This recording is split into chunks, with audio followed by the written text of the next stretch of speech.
Good morning. If you want a little tip in public speaking, never ever follow the children. It is the worst possible slot in the speaking arrangement.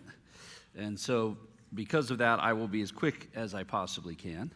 Some of you know that we've been in a series where we're looking at the 12 disciples who become apostles and asking the very simple question, where do they go? Like, what happened, you know?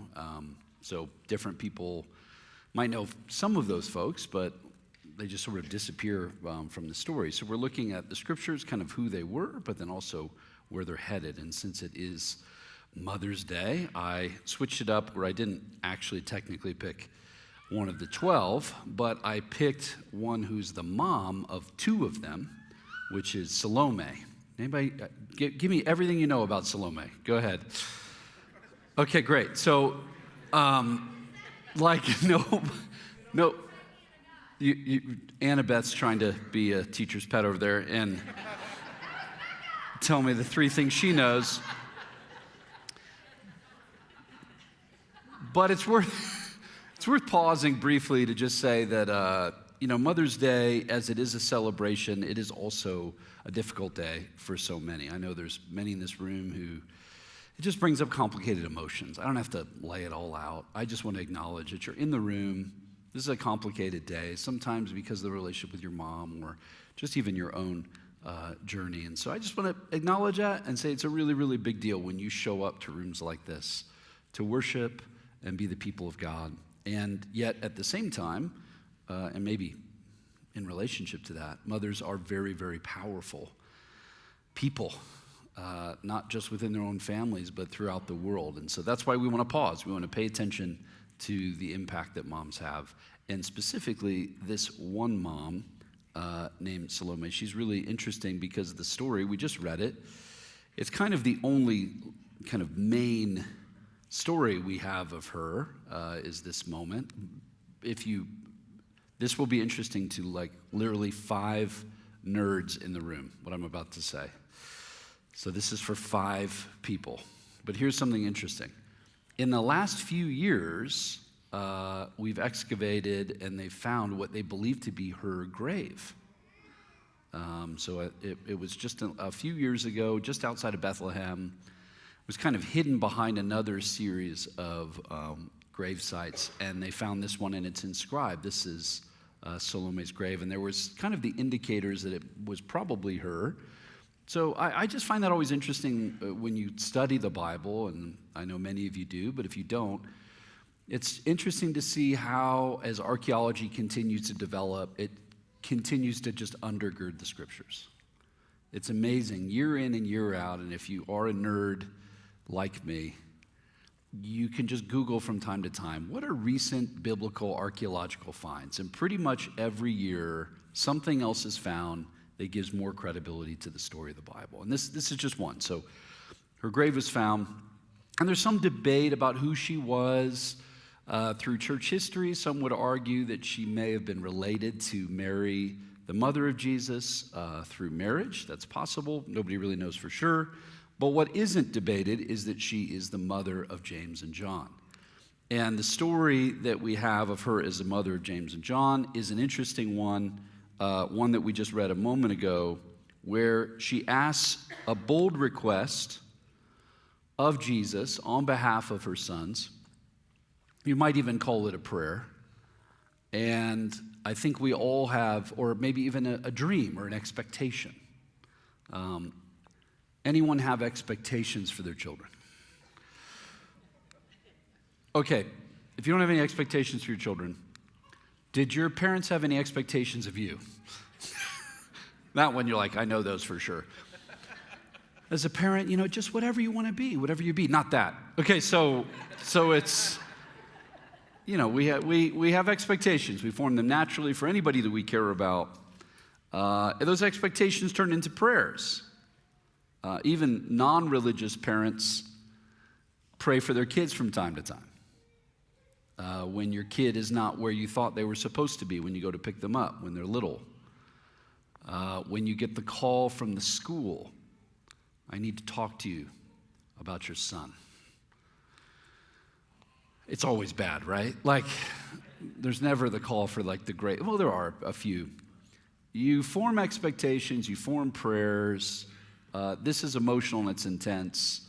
And we read in the story of Salome how she has a request for Jesus in relationship to James and John, which, by the way, we will talk about both of them in the upcoming weeks. If you didn't hear it, let me read it back to you again. Matthew says this: Then the mother of Zebedee's sons, that's James and John, came to Jesus with her sons, and kneeling down asked a favor of him. What is it you want? He asked. Grant that one of these two sons of mine may sit at your right and the other at your left in the kingdom. You don't know what you're asking, Jesus said to them. Can you drink the cup I am about to drink?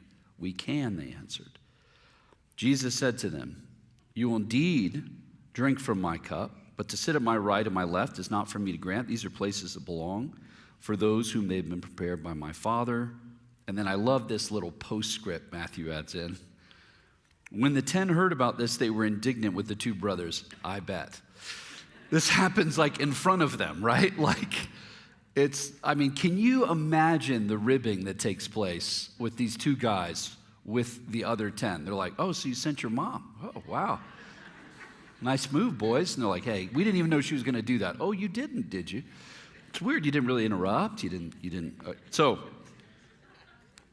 because of, first of all, the nature of this quest, and then, of course, now that the 12 are arguing amongst themselves, I just love how honest and accurate the Bible is about, like, how human beings are. And this is what he says. You know that the rulers of the Gentiles lord it over them. Their high officials exercise authority over them. Not so with you. Instead, whoever wants to be great among you must be your servant. Whoever wants to be first must be your slave. Just as the Son of Man does not come to be served, but to serve, and to give his life as a ransom for many. Within the story and sort of the account that's given to us in the scriptures of what's been happening to this point, what we know happened just before this is Jesus has said to the 12 and to anybody standing around, I'm about to be arrested, tortured, and crucified. He has said this to them right before this. Well, what that means is only a couple possible solutions. One, maybe Salome wasn't listening. She didn't realize what Jesus had just said. She can tell we're at a transition point, but can't quite tell what that means. And she didn't listen. Or she did listen, and maybe she was under the assumption, oh, that's what Jesus is going to have to endure, but all the rest of these folks are just going to sort of watch. But that's why when Jesus turns the tables a minute and he says, you want them to sit at my right and my left, do you know what you're asking right now? Do you know what it is to be given authority in this kingdom that I'm bringing? Are you sure you want that? Do you know what the cost of that is? This language that he uses here is language that's used all through the Hebrew scriptures, the Old Testament, of can you drink of the cup I'm about to drink? Some of you who have studied the Bible, or we came out of Passover just recently, know that when Jesus, for example, is about to go to the cross, it says in the Garden of Gethsemane, he says to the Father, is there a way you can take this cup from me?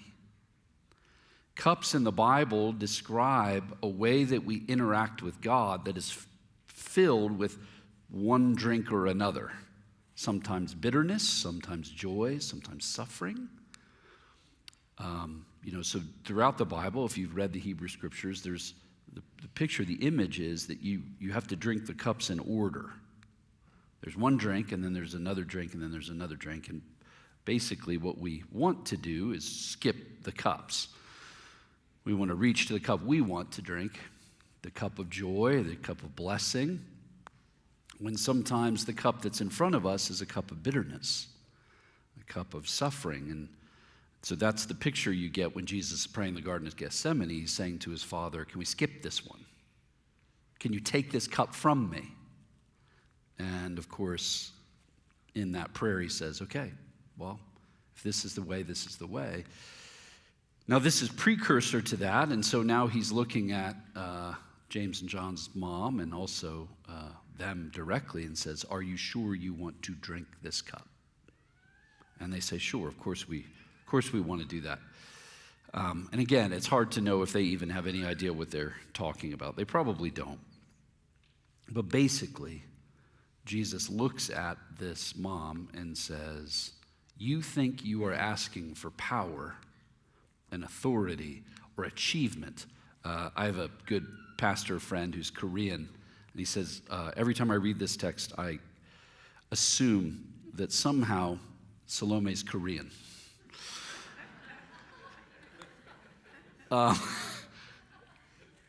It's the classic, like, my kids are going to be doctors or engineers or lawyers. Like, we need them to achieve. We need them to be winners. You know, if we're going to be on this team, they should be the best. I come from an immigrant family. Some of you don't know me very well, and you've been like, "You are racially ambiguous. Who are you?" My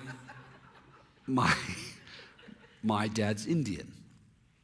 So I'm the oldest of all my cousins, so of course there's serious pressure. And I'm an only child, which means all hope and expectations rest upon me.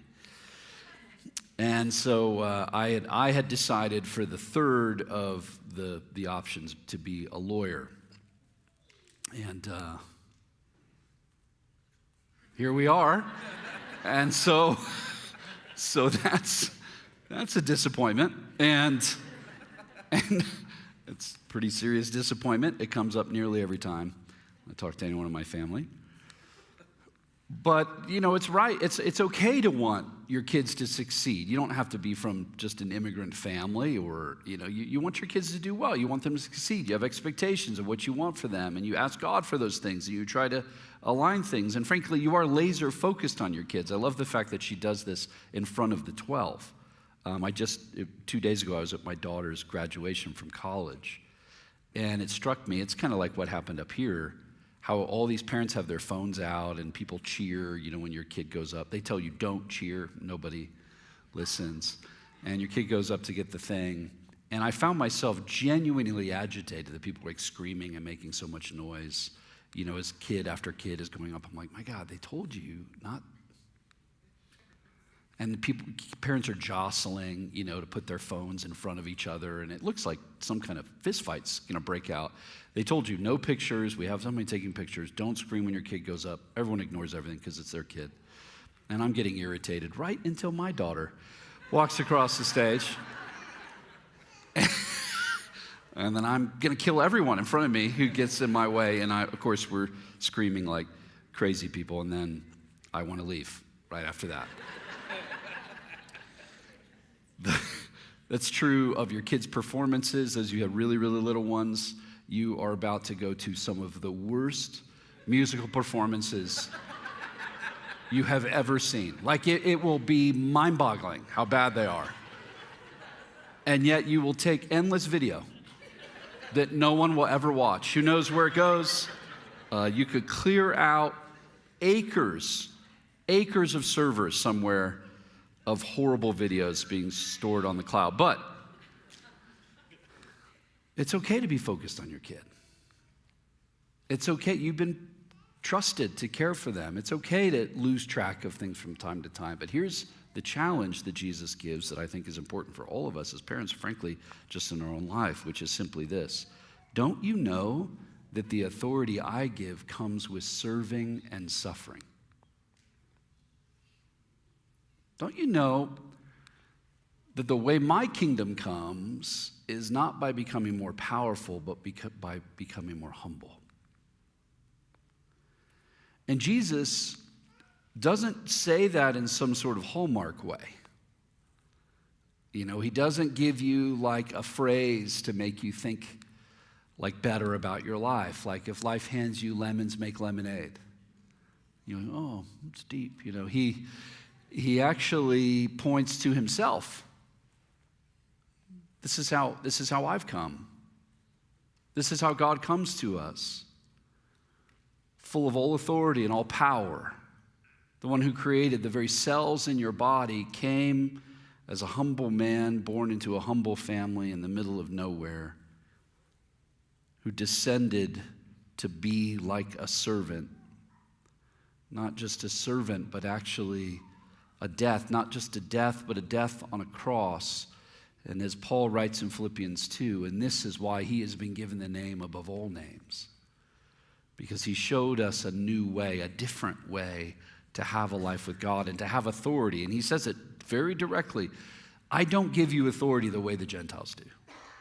I don't give you authority the way everybody else gives you authority, where you try to get banners and achievements. I give you authority through humility, through a cross. Actually, it's not much after this. He'll wrap himself in a towel and wash their feet. And he says, in this way, because I've done this for you, you must do this for one another. I have a bold thought for you, which is, how different would the world be if parents were raising their children to be humble servants? To be aware of God and the way of Jesus, to have tender hearts, hearts of service, hearts of humility. And actually, what Jesus makes a case for is for resilience. Can you be the kind of person who suffers and prepare people to be people of suffering for the sake of not themselves, but for people around them? That is not generally what people are praying for their kids, but what if a group of people did? What if people raised their kids? And how would you be able to raise them like that? You have to be that. I don't know if you've learned this yet. You've probably learned it just because most of you in the room are adults. You tend to follow what your parents are, not what they say they'd like you to be. The older I get, the more that I realize I have become my dad. I say things, I do things where I'm like, oh no, it's come upon me. I'm unable to stop it. It just appears within me. I say little phrases as they come out of my mouth. I'm like, that's what my dad would say. And I would say to myself, that's the worst thing you could say to someone. And I said that, and it's changing. Don't get me wrong. It is changing. It is different. But boy, you become more like your parents than you realize, and more is caught than taught. And one of the ways that you'll actually build humble, servant-hearted, resilient kids is by being those people yourself. And then learning to pray accordingly and serve accordingly. And let me just finish. What's amazing is Salome's only mentioned again a couple other times, but one is she's one of the women at the cross. She's one of the women there at the cross. She's one of the people that prepares Jesus' body. I mean, this is a servant-hearted woman. And what we learn from some early church documents, again, you can argue about whether they're valid or not, but either way, there's at least something, that she had a healing ministry. She was known for being a person that would pray for healing. There's a story, it might be apocryphal, where Jesus touched her at one point and she was instantly healed, and then out of that, it gave her a heart to be a healer. So she would pray for the sick all the days of her life and saw a lot of healing. It's pretty cool. It's a pretty cool life, is my point. But she was right there. She went from we want to be the best and the most powerful to I will be there at the cross and I will be the one preparing the body. And here's the basic story, if you don't know it, that God has made a way for you that you cannot make for yourself in Jesus Christ. You have to decide, are you the person that will yield to what has been offered in him? And if he asks you to be a servant, it's only because he was one. And there's a different kind of power that comes in humility. There's a different kind of strength that comes by being a servant that I hope and pray that if you're here and you don't have a life with Jesus, today would be a good day to say, I yield. I receive the life that's offered in Jesus. But a room this size, most of you have, and it's just a good day to remind yourself that the kind of parent I want to be isn't just trying to get them on the best soccer team, arguing with the parent for half a letter grade. But how do I teach my kid to be a humble, other-centered person? And the number one way you do that is by being that. How do you serve specifically? Can we start just with today? Serve your moms that you know in this room. And by the way, even if you're estranged with your mom, or today, some of you walked in, you went, oh, today's Mother's Day. DoorDash will send flowers instantly. You could just get on. They will. They'll do that. So I just saved you a lot of pain. Don't say church didn't offer you anything. You just get right on DoorDash, send the flowers, act like you meant to the whole time. Make the phone call. Bless your mom. Do the dishes. Be kind to them. But what if that wasn't just this thing we do once a year? We could become these people, the kind of people that serve. And that, according to Jesus, is what can change the world. That's where real authority comes from. A different kind of authority that will make the world stop and stare. So, why don't we stand together?